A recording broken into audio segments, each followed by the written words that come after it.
दोस्तों, आज की कहानी मैं आपको सुनाने तो जा रहा हूँ, लेकिन आपको थोड़ा कोऑपरेट करना होगा क्योंकि मेरी तबीयत थोड़ी ख़राब है और गला भी बैठा हुआ है। तो इसलिए आप कोऑपरेट कीजिएगा। छुट्टी होने से बेहतर है आप तक किसी घटना को पहुँचा दिया जाए। तो आज की कहानी बहुत ही ज़्यादा इंटरेस्टिंग भी है, दिल दुखाने वाली भी है, पूरा ज़रूर सुनिएगा।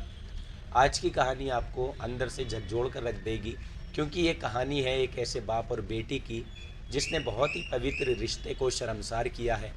तो देखिए, कहानी कुछ इस तरह है कि एक घर का आंगन सैकड़ों लोगों से भरा हुआ था और उसी आंगन के अंदर बाप और बेटा ये दोनों भी मौजूद थे।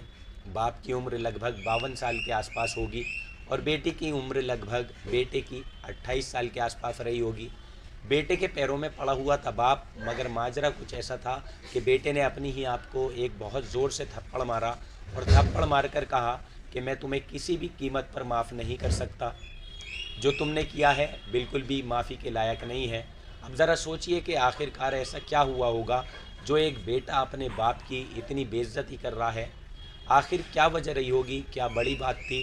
क्योंकि जिस तरह बाप अपने बेटे के आगे गिड़गिड़ा रहा था, रहम की भीख मांग रहा था, साथ ही जो उन सब से जो माफ़ी मांग रहा था, जो उस घर में लोग मौजूद थे, चाहे फिर वो रिश्तेदार हों या आस पड़ोस के मिलने जुलने वाले लोग हों, उन सभी लोगों के सामने वो अपने हाथ जोड़कर कह रहा था कि मेरी इस गलती को माफ़ कर दो।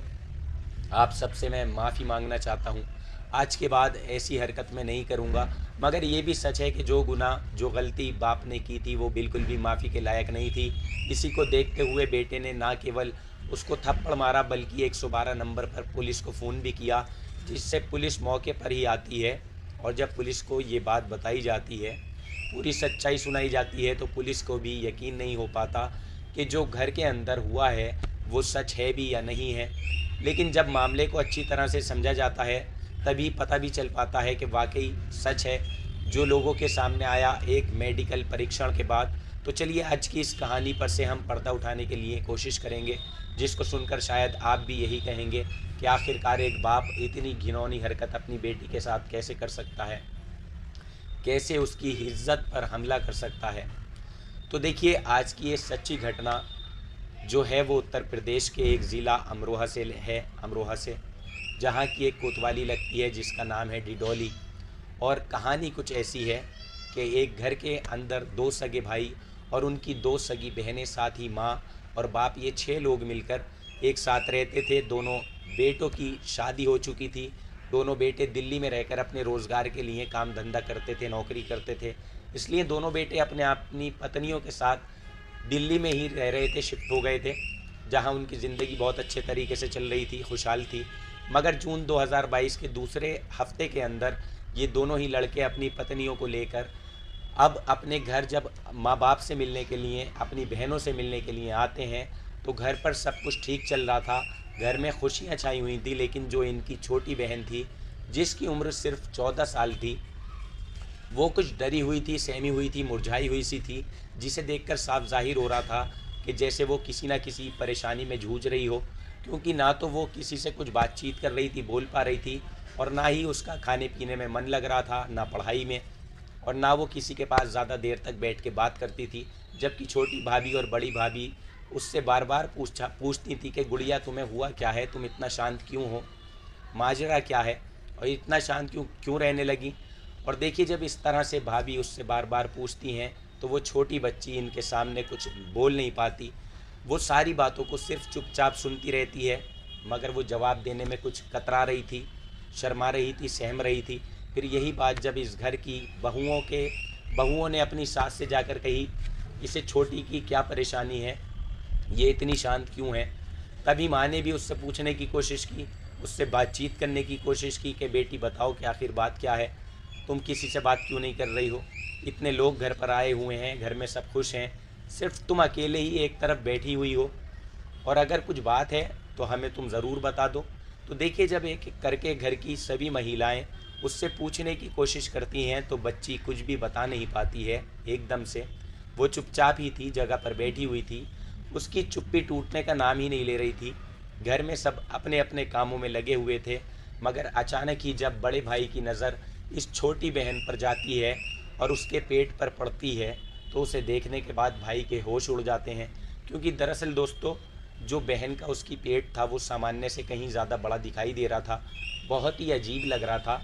बस यही देखने के बाद जब बड़ा बेटा अपनी माँ के पास जाता है और माँ से कहता है कि माँ मुझे एकदम कुछ अजीब सा लग रहा है, छोटी का जो पेट है वो सामान्य से कहीं ज़्यादा बड़ा है, बाहर निकल रहा है, कुछ तो ज़रूर बात है, लेकिन बात क्या हो सकती है ये सिर्फ आप ही उससे अपने तरीके से पूछो, क्योंकि मेरी तो कुछ समझ में नहीं आ रहा है, मैं बात नहीं कर सकता उससे।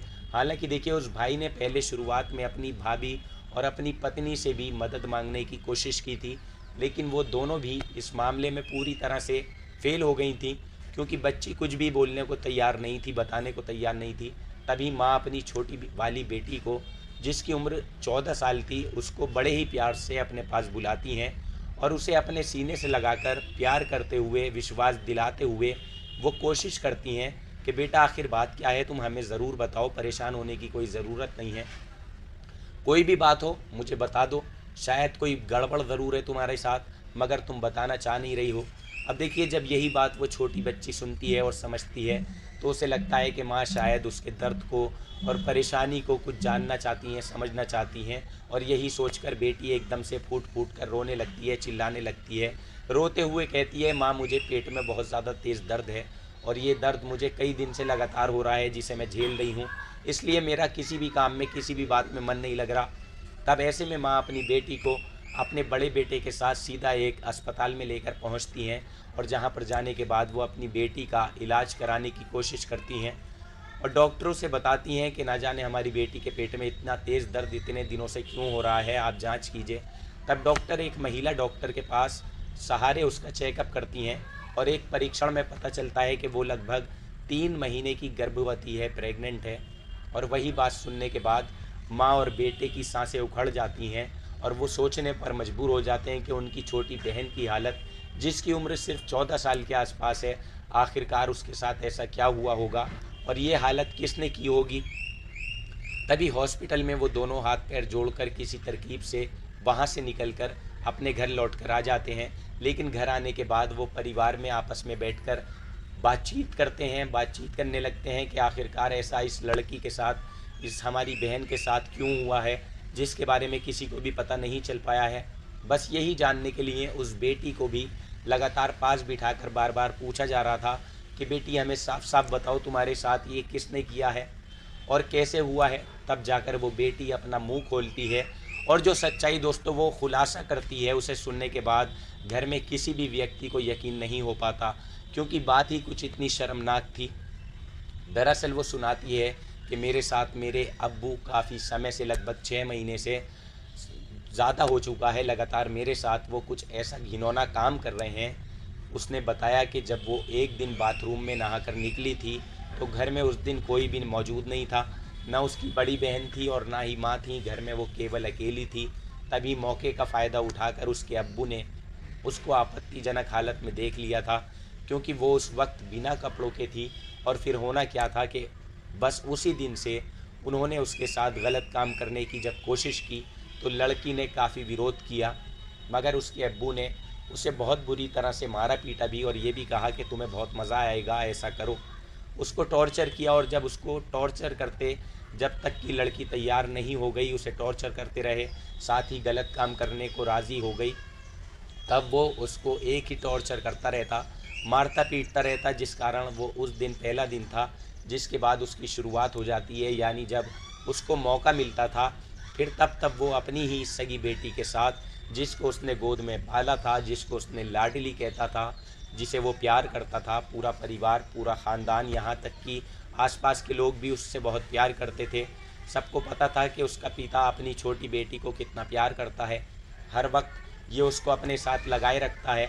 मगर लोगों को ये सच्चाई पता ही नहीं थी कि इस घर के अंदर कांड क्या हो रहा है, इस बच्ची के साथ कितना गलत हो रहा है, किसी ने सोचा भी नहीं था।